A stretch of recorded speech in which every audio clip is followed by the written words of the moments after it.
Assalamualaikum warahmatullahi wabarakatuh. Kami kelompok 6 akan mempresentasikan tentang konsep takfiri, di mana submateri kami yaitu konsep takfiri menurut aliran-aliran, dan yang kedua yaitu pengertian takfir, dan yang ketiga yaitu kriteria takfiri, dan yang keempat yaitu larangan takfiri. Kelompok kami terdiri dari 4 anggota, yaitu pertama yaitu Adila Rahman, dan yang kedua yaitu saya sendiri Ima Taifatul Jannah, dan yang ketiga yaitu Madania Faiza, dan yang keempat yaitu Muhammad Udi Darmawan. Di sini saya akan mempresentasikan tentang konsep takfiri menurut aliran Khawarij. Konsep takfiri ini muncul pada masa Khalifah Ali bin Abi Thalib, di mana pada masa Ali bin Abi Thalib terjadi peristiwa tahkim, di mana alasan terjadinya peristiwa tahkim itu adalah kelompok yang tidak setuju terhadap kebijakan Ali bin Abi Thalib karena tidak menyegerakan atas kasus pembunuhan Khalifah Utsman bin Affan.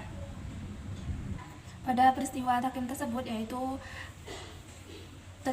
ada kelompok yang terlibat, yaitu Khalifah Ali bin Abi Thalib dan Muawiyah, dan setelah terjadi peristiwa tahkim itu ada kelompok yang keluar dari Khalifah Ali bin Abi Thalib, adalah disebut dengan aliran Khawarij, di mana aliran pendukung Ali dan keluar dari dukungan Ali, sehingga disebut dengan aliran Khawarij. Nah, aliran Khawarij ini tidak puas dengan keputusan dari tahkim tersebut, sehingga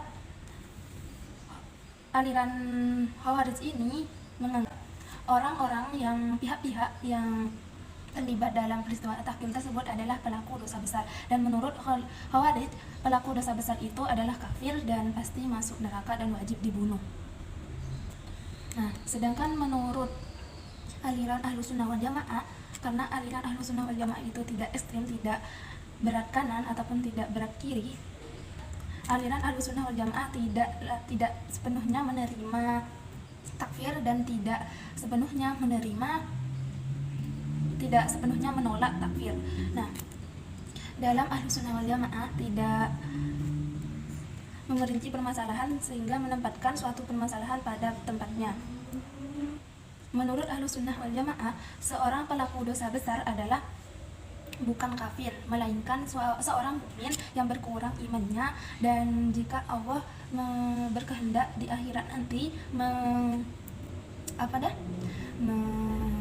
mengampuni dosa-dosanya, maka dia akan masuk surga. Sebaliknya, jika Allah tidak mengampuni atas dosanya, maka dia akan masuk neraka. Assalamualaikum warahmatullahi wabarakatuh. Baik, saya akan menjelaskan tentang konsep takfiri menurut aliran Mu'tazilah dan pengertian takfiri sendiri. Di sini takfiri adalah istilah yang digunakan untuk merujuk pada tindakan atau pandangan yang menuduh seorang atau kelompok sebagai kafir atau tidak beriman. Konsep ini menjadi perdebatan di kalangan pemikiran muslim, termasuk di antara aliran Mu'tazilah sendiri.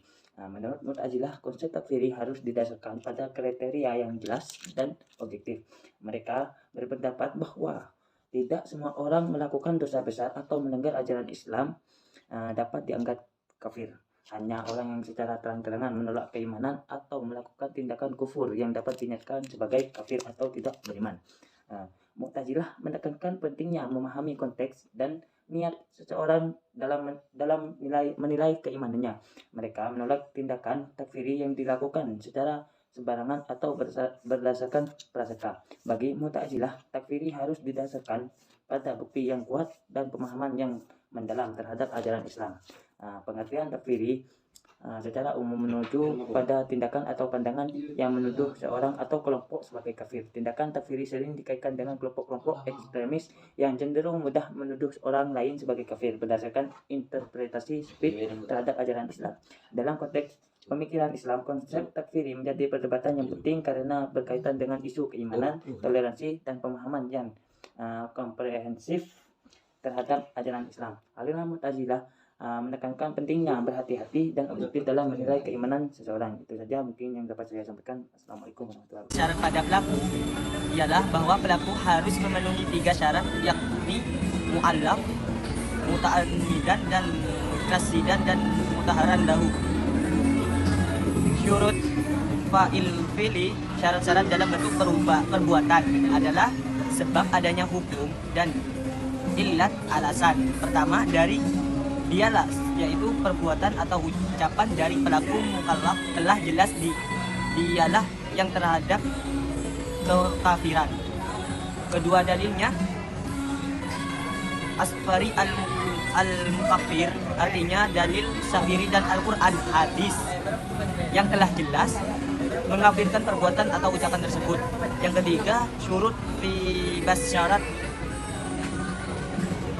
dalam pembuktian terhadap ucapan atau perbuatan mukallaf harus memenuhi beberapa kriteria dalam syurut fil isbah, yaitu dengan membuktikan cara syari, bukan dengan dugaan dan prasangka yang mengkira-kirakan kekurangannya.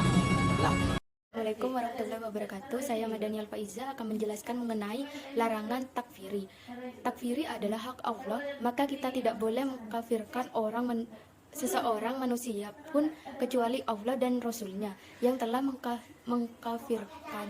Dan jika ada orang yang mengkafirkan kita, maka kita jangan membalas dendam. Mengkafirkan, maka jika seseorang menundukkan kebohongan terhadap orang lain atau menuduh berzina dengan keluarganya, maka kita tidak boleh membalas dengan menuduh dia pembohong atau telah berzina dengan keluarganya, karena sesungguhnya menuduh berbohong dan zina itu adalah haram hukumnya.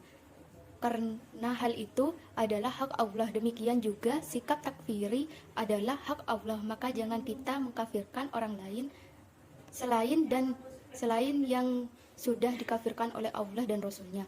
Assalamualaikum warahmatullahi wabarakatuh.